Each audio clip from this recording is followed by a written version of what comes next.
সবাই জানতে আগ্রহী কখন আমাদের সরকার বিদায় নেবে। এটার জবাব আপনাদের হাতে।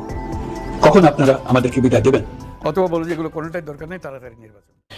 দর্শক, আপনারা জানেন ইউনূস সরকার, ডক্টর ইউনূস, উনি অন্তর্বর্তীকালীন সরকারে আসা প্রায় 3 মাসের বেশি হয়ে গেল।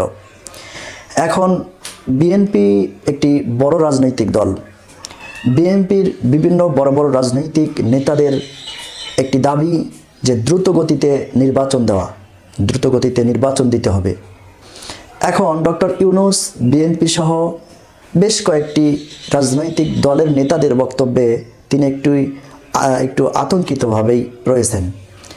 কারণ এখন যদি উনি দ্রুত নির্বাচন না দেন তাহলে বাংলাদেশে আরেকটি পরিস্থিতির ব্যাঘাত ঘটতে পারে।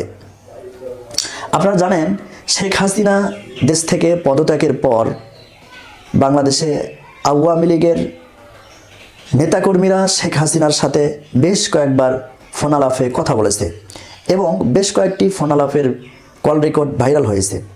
শেখ হাসিনা তিনি একটি কল রেকর্ডে বলেন যে আমি দ্রুত আবারও বাংলাদেশে প্রবেশ করতেছি এবং বাংলাদেশে আসার পরে আমরা আবারও ক্ষমতায় আসব এবং ডক্টর ইউনূসকে আমরা দেশ থেকে তাড়িয়ে দিয়ে তাদের দোসরদেরকে দেশ থেকে তাড়িয়ে দেব এবং আমাদের ক্ষমতা আমাদের হাতে আসবে।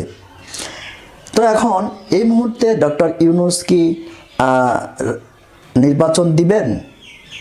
ডক্টর ইউনূস কি দেশ থেকে পালিয়ে যাবে, নির্বাচন দিয়ে পালিয়ে যাবে, নাকি ডক্টর ইউনূস নির্বাচন দিয়ে দিবে?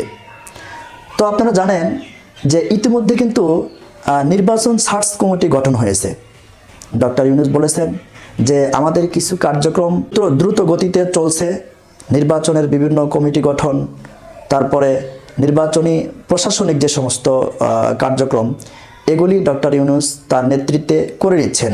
তবে আপনারা এই কথা নিশ্চিতভাবে জেনে রাখেন যে এখন পর্যন্ত ডক্টর ইউনূস নির্বাচনের ডেটটি কিন্তু এখনও দেননি।